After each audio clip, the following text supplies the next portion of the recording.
Thank you very much, Shion. If you recall, this election was first attempted in March this year.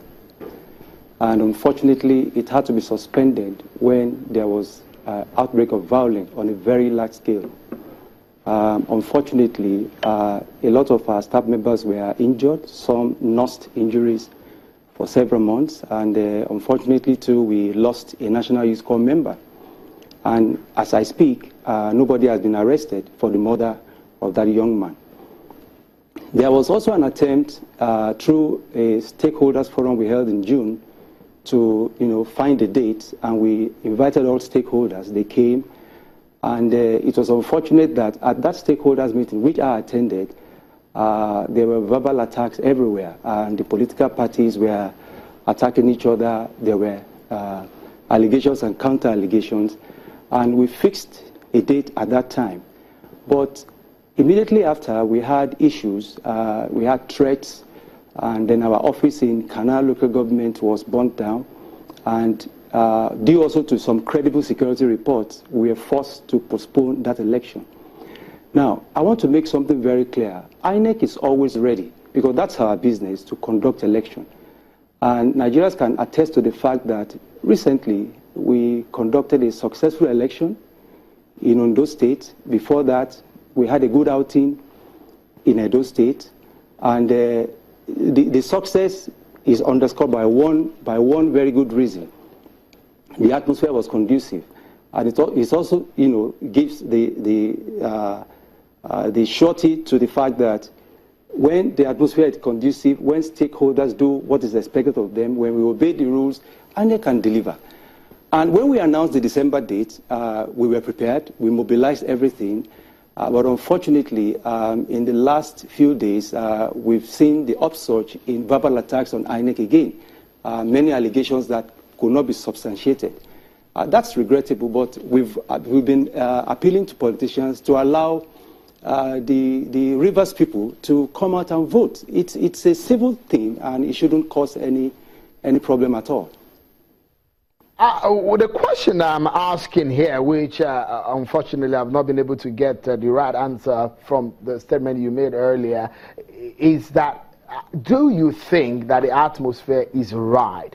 Are you able to get a commitment from the stakeholders, for example, the major ones, the major political parties, that all is well and there will be peace in this election? You've just mentioned some of the casualties in the other conduct of the election. But this time around, few days to this election, is INEC really very sure that all is well?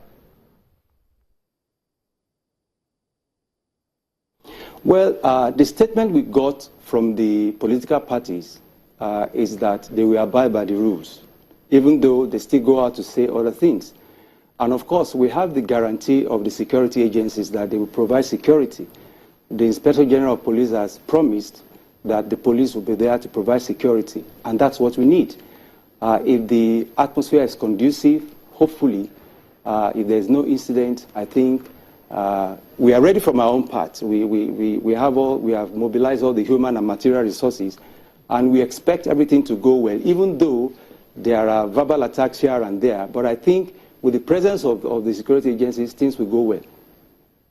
If you look at what has happened and some of the accusations against INEC, the allegations that we've not seen INEC react to, for example, Governor Yunsan Wike has said that there is a list of officials which he has consistently said the information that he has is that some of these officials are biased, are APC tilted, APC, they have APC relationship, and he has brought these complaints to INEC.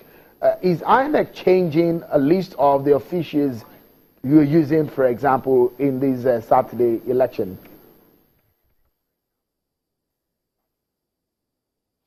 Thank you very much. Governor Wike must be a magician to really know how we draw up our list. And again, ironically, he's not even a candidate in the elections that we are holding. And we've not even seen those who are contesting, the real candidates coming out to say all kinds of things. And, well, Governor Wike has made various allegations, but not one has he been able to prove. He has a list. Where is the list? You know, has he approached INEC, for instance, to say, this is what we have? The other time, he alleged that we gave result sheets to a particular individual, which is not true. He has not been able to substantiate that. Then he is now saying that he has a list. Who has given Governor Wike the list? And can he present the list and let us see? I mean, people should ask him. We are not into rigging business, and we have a very solid process. I mean, we've been conducting the election, and one of the things the chairman of INEC said when he faced the Senate is that every vote must count in all elections conducted by INEC under his watch, and that is what we are committed to. But it is not only the PDP that is accusing INEC. The APC is also accusing INEC. On the show yesterday, Senator Magnus Abbey accused INEC of doing favors to the PDP. That's another party that is accusing INEC. And one we wonder, where is the INEC's position in this matter?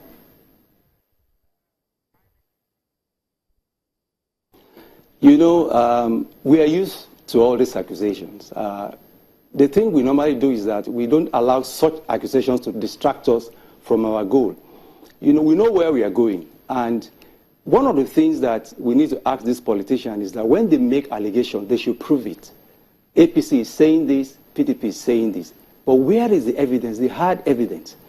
I mean, if you call somebody a thief, you must have an evidence to show. But you make allegations, there is no evidence. We are used to that. But the assurance we are giving to all Nigerians is that just as we concluded the Edo election successfully, just as we repeated again in Odo State recently, we are ready to go into Rivers. Rivers is just even about rerun election. It's not even a governorship election. And we are wondering where all this brouhaha is coming from. So my appeal to the political parties is that they should please just abide by the rules. Give us a chance. You know, we are used to the allegations, INEC is doing this, INEC is doing that, but these allegations are not true. I would like you to respond to that woman that was arrested by the police, the electoral officer, during the last conduct of the election. But that was going to be after the break. We go on a short break, and when we come back, more on the INEC preparations ahead of the Rivers rerun election, some of the concerns the politicians have ahead of the Saturday conduct. That's next. Join us again.